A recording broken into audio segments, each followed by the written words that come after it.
Sponsored by Experience Imagination. Well, there's no sugarcoating it. Animation sucks right now. And even though it's mostly bad, there's actually a little bit of good. Anime is still the mainstream, if you haven't figured that out yet. Pixar made over $1 billion with Inside Out 2. There's a bunch of mergers, closures, reorganizations, and oh yeah, it's Comic-Con. So let's get into what happened in animation in July 2024. Hey there, welcome back to Surviving Animation, your guide to making it in the business of cartoons. My name's Eric Calderon, and well, everything's new, and I've got mugs, which I'll tell you about a little bit later.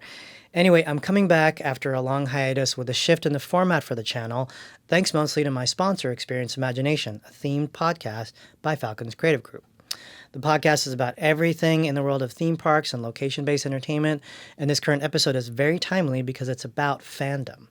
And with Comic-Con happening this week, it's a must-listen for those interested in a deeper understanding of how fandom works, where it begins, what are the foundations of it, and when it works or when it completely fails. Experience Imagination brought in two of the top experts in the field, Mr. Jeff Gomez from Starlight Runner, the man who literally invented the word transmedia, and Gary Pope, one of the premier experts in the kids and family and entertainment world, whose agency Kids Industries helps companies and brands decode audiences and deliver insight, strategy, and creative for the family market. As the third guest on that podcast, I couldn't have been more excited to be chatting with these two on how their world fits really perfectly with themed entertainment, because when you think about it, there's no higher apex for a fan or for fandom than to experience a unique story world that you love in a theme park.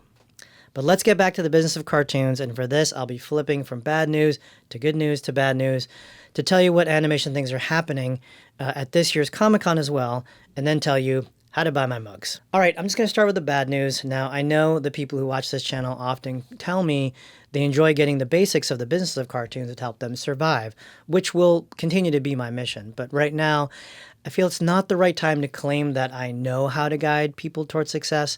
Of course, there are some fundamentals which don't change. So I think a brand new person in the industry will still need to understand some of the ropes and some of the basics. But to be honest, things are so bad and changing so quickly that I don't think anyone, has a full grasp on the new formulas that are out there that are working, because everything has been so upended. So rather than try to summarize guidelines and offer plans of action, which I've done before, when the industry was much more stable, for the short term, I think I'm going to pivot into summarizing what's currently happening. So that way, if I let people know what's going out there, we can all start to kind of make sense of these little data points, start to put together our own picture of maybe what we should do for the future, which I myself really can't see right now, and just push through these pretty terrible times. So, all right, let's get into what happened just this July. Let's start with Candlemedia. So Candlemedia is the Blackstone-based entertainment group that touts themselves as, and I quote, a next-generation media company inspiring audiences and empowering creators through creator-driven brands and franchises, delivering premium content, commerce, and experiences to audiences wherever they watch, listen, and connect. So that's a very big, bold statement, but it's really potent. And underneath the parent company of Candlemedia are brands like Moonbug, which holds the Golden Child Cocomelon. There's Hello Sunshine, which was Reese Witherspoon's shingle that put women at the center of everything they create, celebrate, and discover, which, by the way, had a really nice kids and animation division. And other brands and companies that in the live action and unscripted world that are all kind of bundled into that group. Now, to buy these big two companies, Moonbug and Hello Sunshine, Candlemedia was saddled with about like $1 billion of debt at the end of 2023, according to Bloomberg, which was really unfortunate considering that it happened right as all the streaming commissions had started to plateau. So at the beginning of July, they announced a series of cost-cutting measures and a big reorg based on the streaming downturn. So Hello Sunshine, the label was axed and rebranded as Candle Studios, while some of their other brands are also completely absorbed. And while Moonbug basically just renamed itself to the main thing it's known for, which is Cocomelon, they called themselves Cocomelon Studio, even though technically the other big hit they have is Blippi, which sits within the Cocomelon Studio umbrella. Now, I couldn't find all the exact numbers, but you got to believe this means layoffs behind the scenes, because there are a lot of redundancies in business affairs, legal, production, facilities and such. They were just all folded together. So again, at the beginning of July, Candlemedia had a big reorg and a big shrink. So unfortunately, there's even more bad news. Just a few days ago, actually, Axis Animation, Scotland's biggest animation production studio, went into administration and had to immediately let go of anywhere from 160 to 162 of its 166 staff. Now, if you're not familiar, administration is a term that in this context means that Access could no longer meet its debt obligations. So typically a licensed insolvency practitioner is appointed to either restructure the business, come to an arrangement with creditors, or sell off its assets to liquidate the business.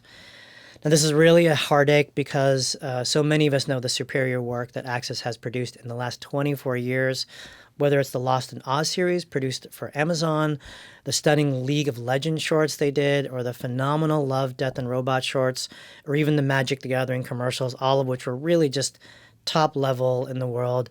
These guys are just some of the best. I mean, you could call them like the Fortiche of Scotland. And in my opinion, it's really one of the big milestones of European animation that has, kind of fallen. So, and that's even before talking about the VFX work they did was, films like A Man Called Otto with Tom Hanks and countless other video games. So anyway, it was reported that they suffered from, and I'm going to quote again, a decline in business and higher labor costs, despite a high demand for service during the COVID pandemic. Unfortunately, however, they also had more recently been impacted by a decline in customer projects, as well as severe cash flow problems. So anyway, I'm wishing my colleagues and friends there better fortunes in the future, in the days to come, and I'm just really sad to hear about the company's closing. All right, so let's flip to some good news, which probably isn't news to many of you, but is that anime is still king. So Anime Expo hit massive numbers once again at the beginning of July with 100,000 people per day pouring into the LA Convention Center. Anecdotally, and as written in a few articles that I've read online, the biggest takeaway this year was that the organization itself has finally taken steps to become more professional. So rumors are that the crowd experience was more spacious, queuing and general crowd control was much improved. And although there was some, smaller standout issues, like, for example, I read that there was a security slow response to two disruptive fans who actually jumped on stage during the Delicious in the Dungeon Studio Trigger panel. Aside from that, overall, the world's largest anime convention in the world has really seemed to grow up. Now, personally, I've been to about a dozen of these. For me, it's really the most vibrant, fan-focused, energetic, and exciting event of the year for anime fans. But I do have one major problem, and that's from my specific perspective of being a producer, and that is the business side of this convention is really lacking. I mean, if you want to actually get general meetings organized, or if you really want to do work, it's hard. You find yourself scrounging around overcrowded hotel lobbies.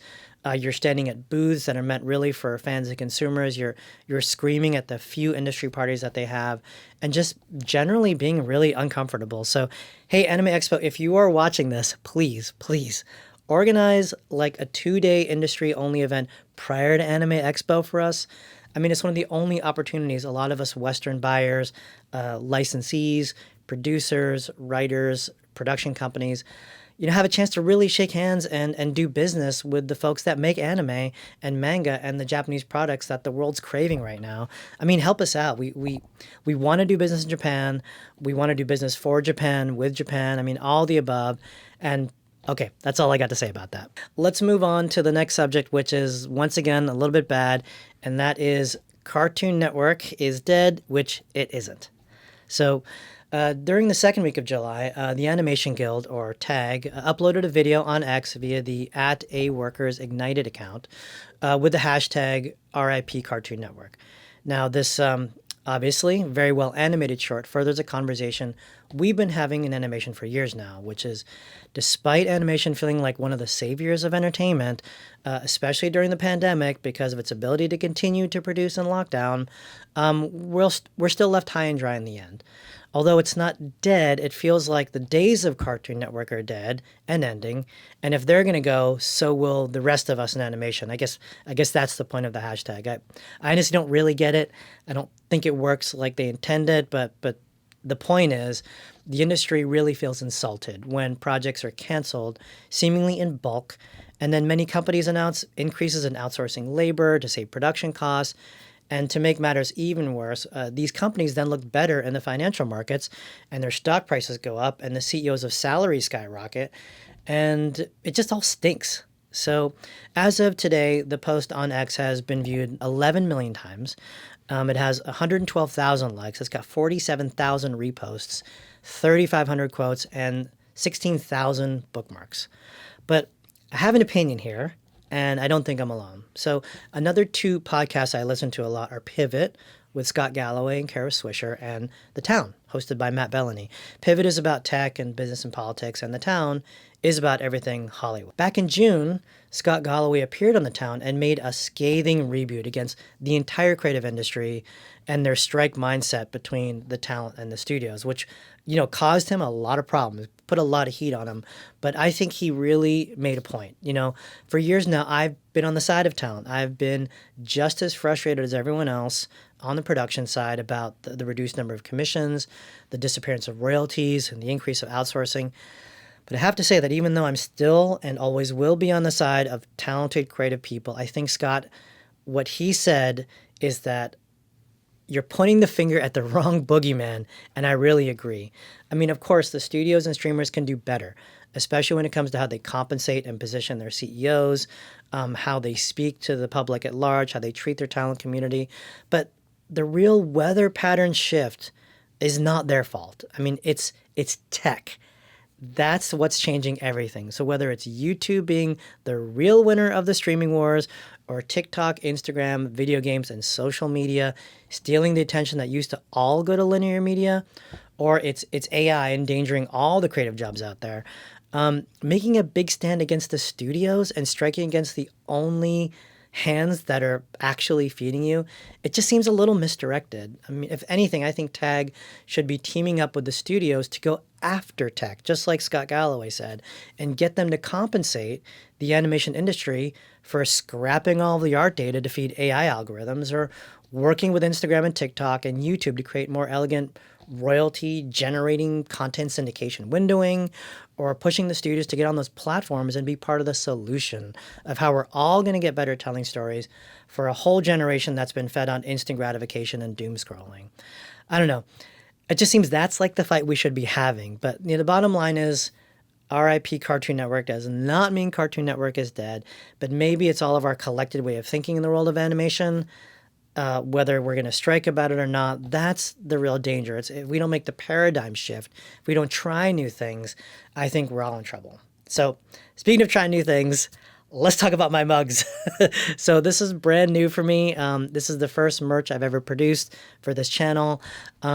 It's kind of, I'm going to give it a try. So I ordered a small batch of 50 just to see if anyone would be interested. So if you like one, I think they're pretty cool. They're made of metal. Just click on the link below. And for $20 plus shipping, domestic US only, I'll send you one. And that's not all.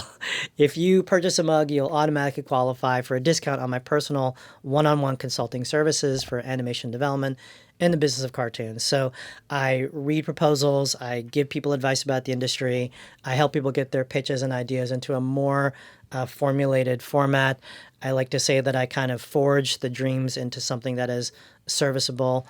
My normal rate is about $150, which includes me reading 50 pages of material prior to a 1-hour Zoom call. But if you buy a mug, I will give you an additional $25 off, putting that rate down to $125 per session. So details for my consultation services are, as always, at captaincalderon.com/FAQ, but I'll also leave a link below to the video if you want to just go directly from there. So like I said, there's only 50 mugs printed at the moment. I think they're okay. It's actually a logo that I made myself, so I'm very proud of it. But if people snap them up, I'll order more. Yeah, I got mugs.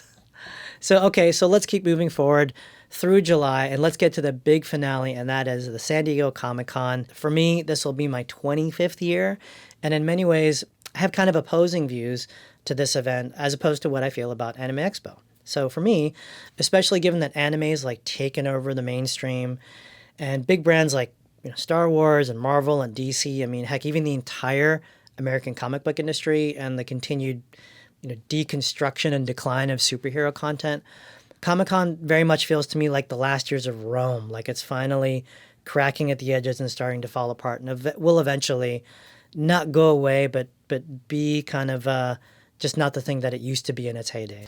This might be another decade or two, and I think for a while Comic-Con will still be a media highlight and a fan highlight, but it's certainly not rising. It's not getting better, and the audience that's going is not getting any younger. So, as a relatively older person in the industry, I think I'm allowed to say that this is feeling more and more like a boomer and a Gen X event year after year, whereas Anime Expo is really becoming Gen Z and teenagers and kids. So I mean that tells you something right there.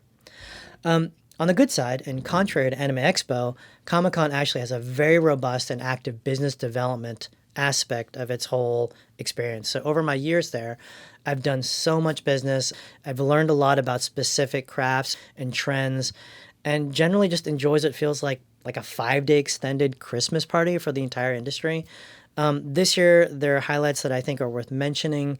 And note that I'm leaning slightly more towards the business side of cartoons and animation rather than the big fan-focused events, which you might read about in like more consumer-facing trades. But certainly these highlights are actually good for fans and pros alike.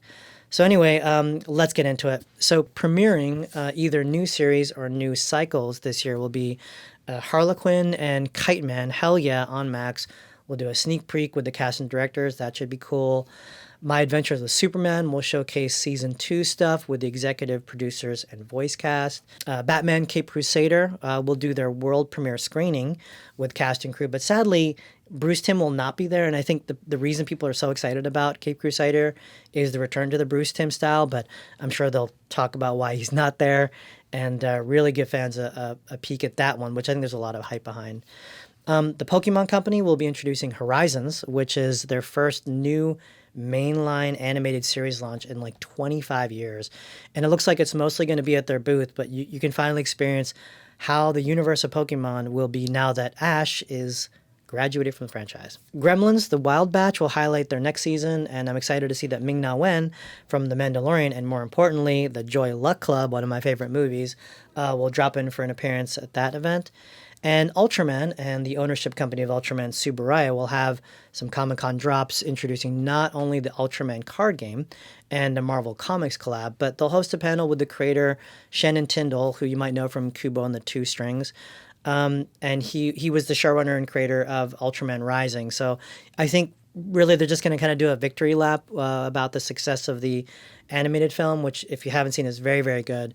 But you might get some insight about Shannon as a creator, as the franchise of where it's going, and how Ultraman Rising is going to fit into what really appears to be Ultraman's introduction in mainstream way into the American marketplace. So another big one for me professionally will be to attend the webcomic Revolution will be televised, which I think is a huge highlight. It's a wake-up call that the real development engine for linear media for the next generation won't really be sourced from printed comics and printed materials.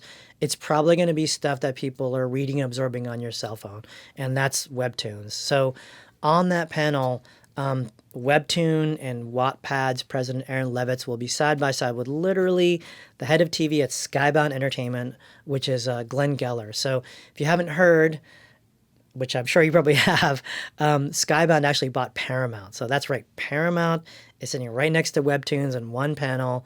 I mean, they're going to bring some successful creators and brands as well. That's where the future is going to be. That is a must attend for me. Robert Kirkman, as you all know, is the creator of Walking Dead, and one of my favorite series, Invincible, will be on a panel. He'll be talking about adapting linear media along with the Harbin Hotel creator, Vivian Medrano, or as you might know on YouTube, Vivzy Pop. And voice actor Travis William will be there for his role on Legends of Vox Machina, which was Kickstarter's, I think, #1 record for a content finance raise of $11.3 million. So I think it'd be really cool to see, Kirkman and Vivian and Travis kind of going back and forth on how these series went from their original form and their fan favorite, original iterations into animated media. And if you love Kirkman, he's also, of course, going to do his own Skybound Fire Chat, which is probably a good thing to see.